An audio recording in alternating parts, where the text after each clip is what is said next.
Ce message est tout pour moi. Il est parfait. Et que Dieu vous encourage à rester avec ce message.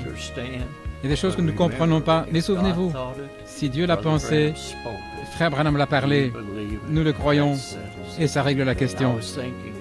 J'ai pensé l'autre jour, je me suis réveillé.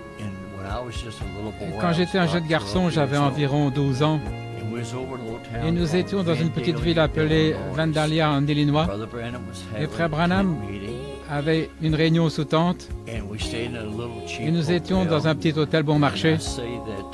Et je dis ça avec mon témoignage ici.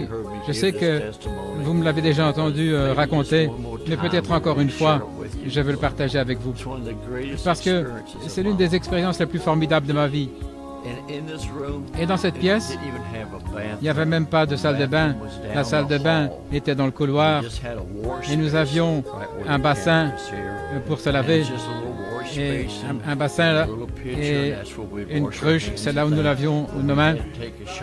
Mais pour prendre un bain ou une douche, nous allions au bout du couloir. J'avais l'habitude de vendre, dans les réunions, j'avais un petit tablier, et je vendais des livres. Il y avait 3 livres que Frère Branham avait. Jésus-Christ le même hier, aujourd'hui et pour toujours. Je n'ai pas été désobéissant à la vision céleste, la guérison divine et les campagnes. Et je pensais que j'étais quelque chose là. Je vendais ces livres. Et papa, vous voyez les réunions agir. Il nous parlait de ces choses, comment le Seigneur agissait et comment l'ange le rencontrait. Et je me souviens un soir, dans cette chambre d'hôtel où nous étions, et le frère de mon papa était avec nous à ce moment-là, il conduisait le camion, et son nom était Donnie. Et c'était le plus jeune des frères. Et lui et moi et papa, nous dormions dans la même chambre. Je ne me souviens pas. Je sais que papa dit sur bande qu'il avait pris un oreiller et qu'il avait mis sur moi et il m'a réveillé. Tout ce que je me souviens, c'est que je me suis réveillé et il y avait un oreiller sur mon visage. Et il avait cet oreiller et il a dit « Paul ?»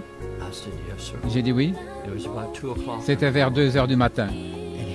Et il a dit « Tu sais, papa parle de l'ange ?» J'ai dit « Oui ». Et il a dit « Il m'a visité cette nuit.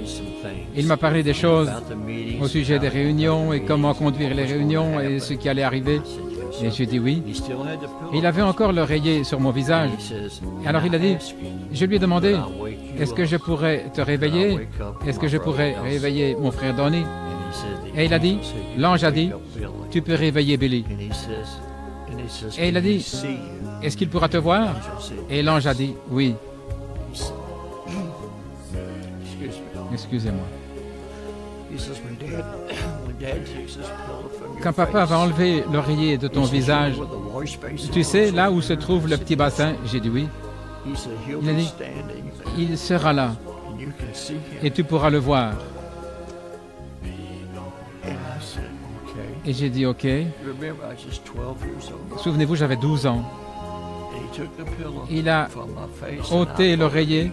Je pensais voir un ange avec des ailes en train de voler, mais ce n'était pas comme ça. Il y avait là un homme vêtu de blanc. Il avait les bras croisés comme ceci, des cheveux jusqu'aux épaules. Il était là. Il y a une chose qui était tellement remarquable. Il n'a jamais dit un seul mot, mais il regardait dans la pièce, mais ses yeux étaient centrés sur mon papa. Tous ces mouvements, il observait mon papa. Je peux encore le voir même maintenant. Il regardait autour de la pièce, il me regardait, puis il regardait mon oncle. Il bougeait un peu la tête, mais ses yeux ne quittaient jamais les yeux de papa. Et j'ai saisi papa parce que il y avait un homme qui était là dans la chambre, près de la fenêtre. Et papa m'a dit, « N'aie pas peur, fils. Il est envoyé de la présence du Dieu Tout-Puissant. » Il dit, « Il ne te fera pas de mal. Ce sera une bénédiction. » J'étais près de papa, il me tenait près de lui. Et puis, de cet être-là, d'un homme, tout comme frère Branham le décrit, je ne dirais pas une colonne de feu, mais c'était comme un brouillard, une lumière, une vapeur. Il a simplement disparu et il est sorti par la fenêtre sorti de la pièce. Et quand il est parti, un arc-en-ciel est venu par la même fenêtre et était suspendu dans cette chambre pendant des heures. À minuit ou 2 heures du matin, une chambre sombre, mais il était là. Excusez-moi, cet arc-en-ciel dans la pièce. Et je sentais la présence. Et j'ai demandé plus tard à mon papa, pourquoi est-ce que c'est arrivé?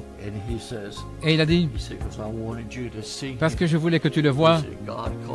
Dieu t'a appelé à travailler avec moi, Billy. Et je voulais que tu le vois et savoir que ce que papa te dit, c'est la vérité. Non pas que je doute, mais ce fut une telle expérience merveilleuse.